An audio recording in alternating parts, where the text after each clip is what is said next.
Aprendo en Casa es una iniciativa colaborativa latinoamericana, que apoya a las comunidades escolares, docentes y estudiantes para transformar los aprendizajes en contexto híbridos.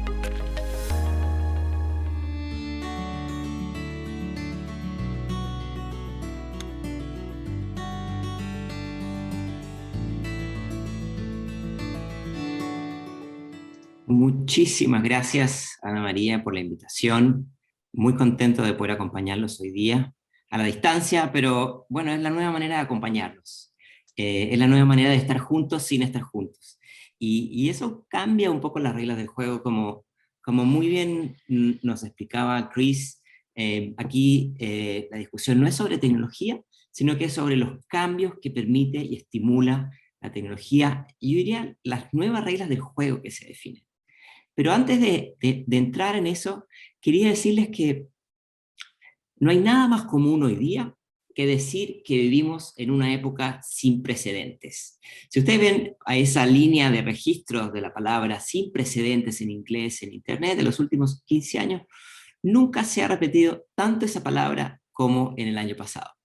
Y eso nos tiene que llevar a pensar que sin precedentes es una oportunidad y es una pregunta.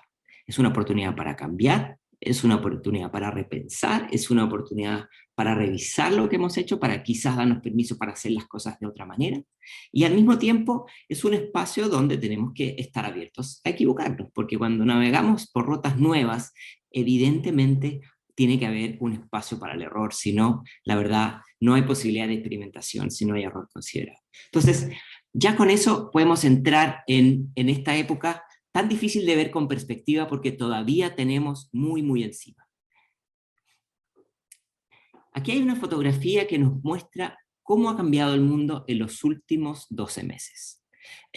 A comienzos de abril del 2020, todos sabemos, hasta 1.300 niños de distintas partes del planeta tuvieron que alejarse de las escuelas, puesto que las condiciones sanitarias fueron muy adversas. 1.300 millones es más o menos la población de China, más o menos la mitad de usuarios de Facebook, vaya ironía, y hoy día esa fotografía todavía está en un proceso de cambio incompleto, con consecuencias muy graves para la educación, con consecuencias muy serias en términos de inclusión, pero también, como decíamos, un momento para darnos permiso para experimentar, donde nos hemos dado cuenta que la escuela ya no es más un lugar físico, sino que es un entorno que podemos construir cuando generamos ciertas condiciones no tecnológicas, sino que ciertas conexiones, ciertas posibilidades de crear vínculos y ciertas posibilidades de hablarnos de formas distintas.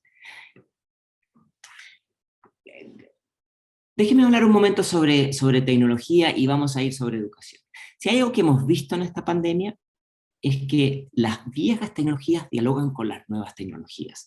Tecnologías profundamente superadas para algunos contextos, como las analógicas, ya sea radio o televisión, hoy día entran a dialogar nuevamente con tecnologías digitales.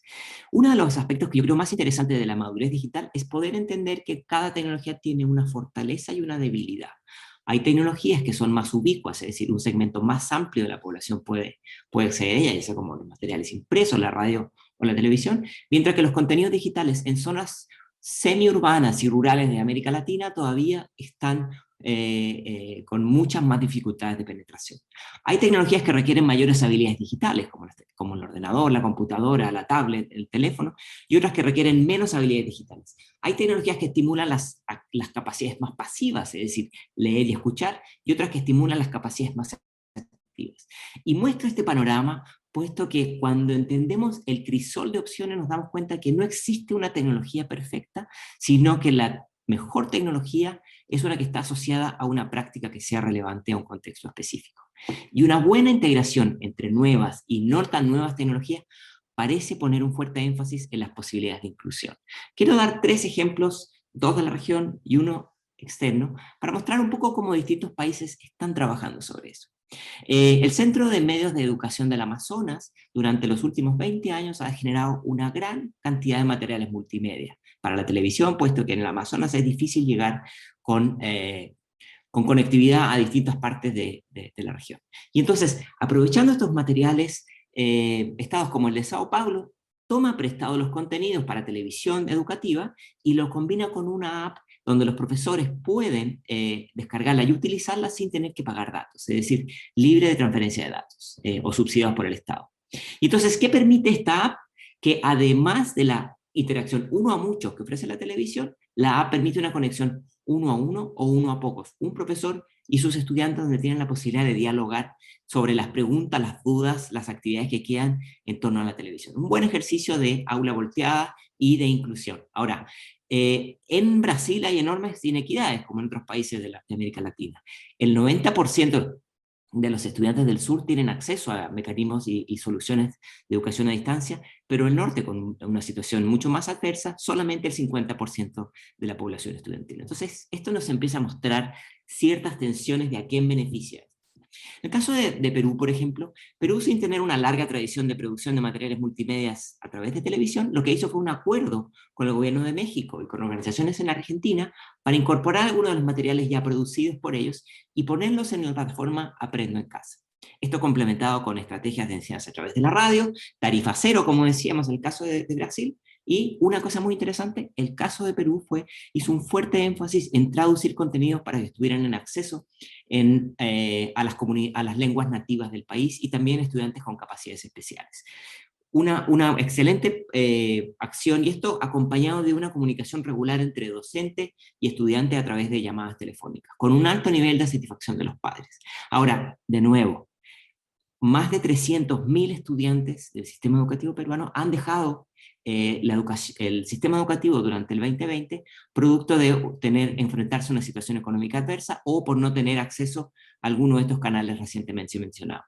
Esto es una situación muy grave, que estoy seguro que no es solamente en Perú, lamentablemente, donde el 15% de los estudiantes dejaron el sistema, y la pregunta grande aquí es, ¿qué vamos a hacer para recuperar a sus estudiantes? Déjenme mostrar una experiencia fuera de América Latina. Sierra Leona, un país pequeño de un poco más de 7 millones de habitantes que sufrió mucho la crisis del ébola entre el 2014 y 2016, donde también tuvo que interrumpir las clases. Desarrolló una gran experiencia a través de educación radial, ¿no?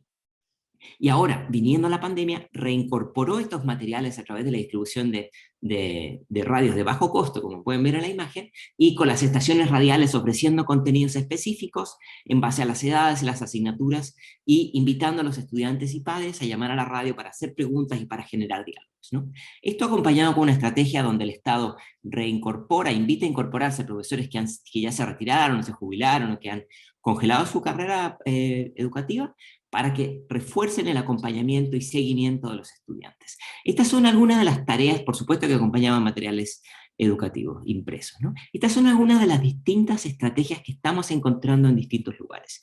Yo quiero proponerles que pensemos en las tecnologías no como una solución, pero tampoco pensar que la tecnología más avanzada o la más digital es necesariamente la mejor. Aquí yo creo que el énfasis ha de estar en pensar qué combinación de tecnologías son aquellas que producen mayores niveles de interactividad, mayores niveles de acompañamiento, mayores posibilidades de construcción de estructuras de confianza, que es lo que realmente genera una experiencia de aprendizaje significativa. Entonces tenemos desde estrategias muy unidireccionales como la radio o la televisión, la distribución de materiales impresos, hasta la incorporación, como decíamos, de televisión, más apps, o de radio, más llamadas telefónicas, o de SMS como herramientas de acompañamiento, con la distribución de materiales impresos. Y obviamente, en cada uno de estos distintos estadios se van a requerir distintas estrategias pedagógicas. Hemos aprendido muchas cosas durante la pandemia, pero hemos aprendido, por ejemplo, que las soluciones tecnológicas no son necesariamente replicables del contexto A al contexto B. Cada contexto tiene sus características y los docentes tenemos que hacer una tarea de traducción. De la misma manera, más que enfocarnos en las herramientas, el reto está en enfocarnos en las prácticas y en hacer las adaptaciones necesarias de mi contexto. En tercer lugar, si bien la conectividad puede ser tremendamente útil, solamente centrarse en soluciones que están enfocadas en la conectividad puede ser un amplificador de inequidades preexistentes. Y en esa misma línea, entender que el contenido, si bien es muy importante, no es suficiente.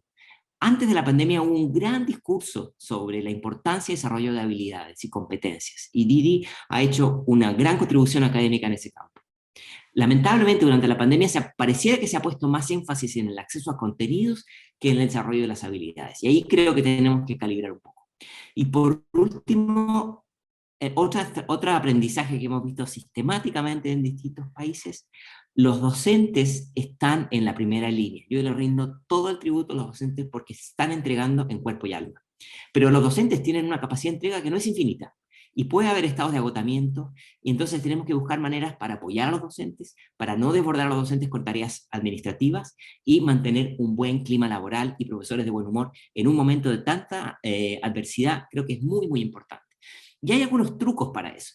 Ahí dejo una herramienta para descargarse a quien quiere, pero, por ejemplo, es una buena práctica no obligar a todos los estudiantes que tienen acceso a Internet a tener necesariamente la cámara prendida. Eso puede llegar a vulnerar situaciones de intimidad donde a lo mejor los estudiantes no quieren mostrar el contexto en el que viven, ¿no? Buscar maneras para ponernos en los zapatos de los estudiantes o generar espacios de diálogo con preguntas en el chat, como estamos haciendo ahora, o encuestas en línea, ¿no? Crear grupos de trabajo de manera regular y asegurarse que las conferencias no duran más de 20 minutos, tal cual como está organizada esta aquí. Todos estos aspectos nos hablan de la enorme necesidad de traducir la experiencia presencial a unas nuevas reglas del juego de la experiencia remota. Uno de los retos que hemos visto sistemáticamente en distintas regiones del mundo es la paradoja del aprendizaje remoto. Es centrarse única y exclusivamente en soluciones digitales y no olvidar que hay muchos estudiantes que carecen de los medios para utilizarlas. Entonces, a la hora de pensar en estrategias de acompañamiento, lo digital no puede ser la única respuesta. Hay algunos aceleradores, algunos recursos que pueden ser de mucha utilidad. En primer lugar, algo que hemos visto repetido sistemáticamente, una y otra vez, es una tendencia a la priorización de contenidos. Pensar en cuáles contenidos, asignaturas o saberes son los fundamentales y cuáles son los complementarios. Es, desde mi perspectiva, no necesariamente efectivo querer traer la misma carga curricular de la experiencia presencial a la experiencia remota o híbrida. En segundo lugar, hay que pensar en una traducción. En la misma línea que decíamos que una clase de 45 minutos ahora hay que pensarla en una clase de 20. Bueno, hay estrategias que vamos a tener que traducir al contexto virtual, puesto que hemos visto que una no traducción afecta directamente el tercer aspecto, uno de los más importantes, la atención como un recurso muy limitado. Las investigaciones nos muestran una y otra vez que a videos largos, videos educativos largos, atención corta. Generar pausas, generar espacios de descanso, generar espacios de no consumo de contenido puede ser de enorme importancia. Ahora, la incorporación de las tecnologías digitales no es a costo cero. Hay una descentralización del conocimiento. Entonces, quienes enseñamos en espacios remotos, tenemos que entender que el docente va a perder parte del control del conocimiento, pero al mismo tiempo se abren otras posibilidades para que haya más negociación cognitiva entre los propios participantes. Y por último, la idea de la mitigación. Vamos a tener que incorporar estrategias de recuperación, de acompañamiento y seguimiento, porque muchos estudiantes se nos van a quedar atrás. Esto lo hemos visto en largos años de investigación en educación a distancia, y entonces construir mecanismos de apoyo y acompañamiento, de coaching, de tutoreo, de reforzamiento, es una acción que ha de estar desde el momento actual, incluso cuando vayamos a momentos posteriores, cuando sean 100% blended o 100% remotos. Aquí yo creo que estamos viviendo esta época sin precedentes, donde hay oportunidades de cambiar la velocidad de cambio. Por mucho tiempo se dijo que los sistemas educativos no pueden cambiar, estamos viendo que sí pueden cambiar, pero también enmendar la dirección. No necesariamente que todo sea digital, sino que pensar en algunos ejes que son fundamentales. No podemos repetir las mismas prácticas pedagógicas, como decíamos, de los espacios presenciales a los virtuales. No podemos centrar solo en la voz del docente en la experiencia de aprendizaje.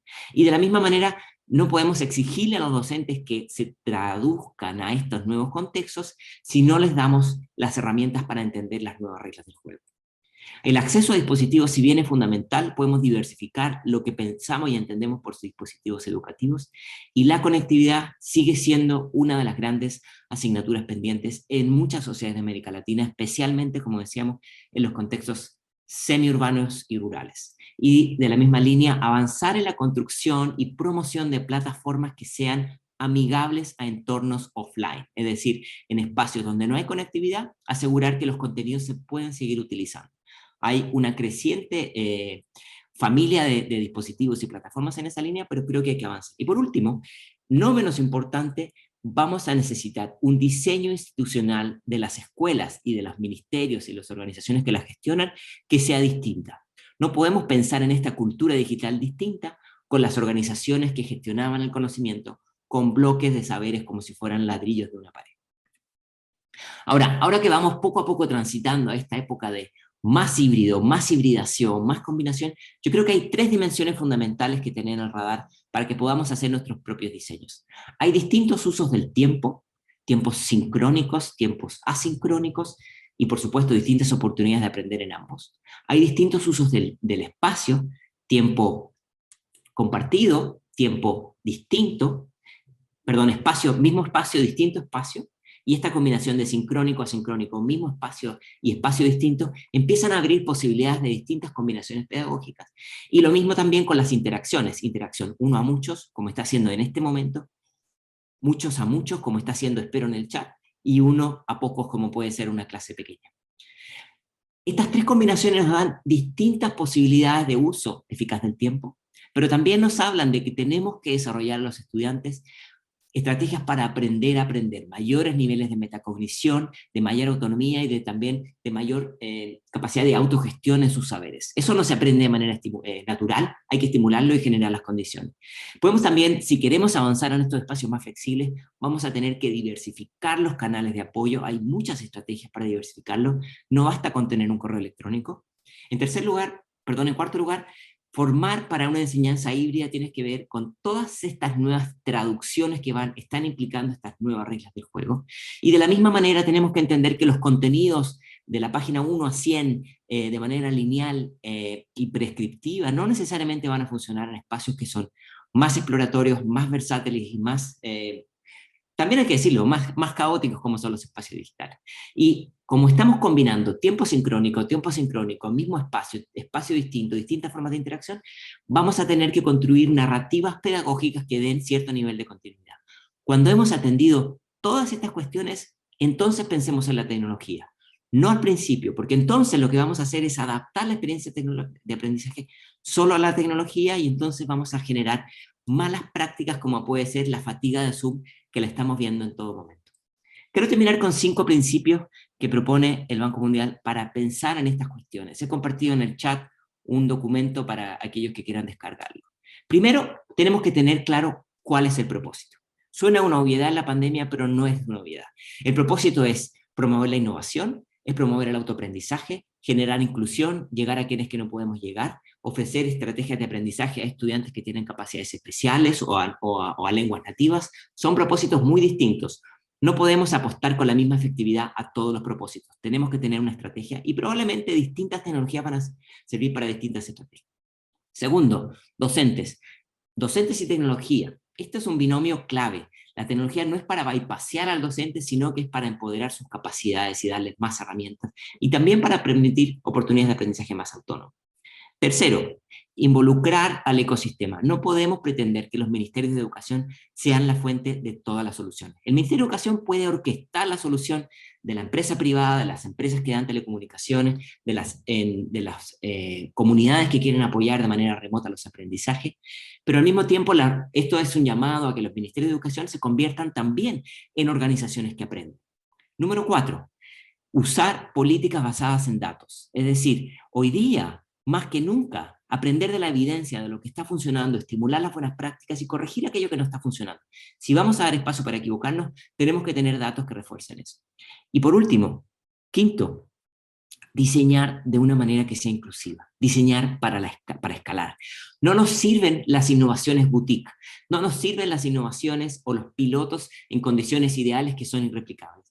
La sugerencia es pensar en soluciones que sirvan a una enorme cantidad de beneficiarios para que realmente sean innovaciones con inclusión social. Les quiero agradecer el espacio y celebro esta discusión y quedo a su disposición a través de los canales digitales. Muchas gracias.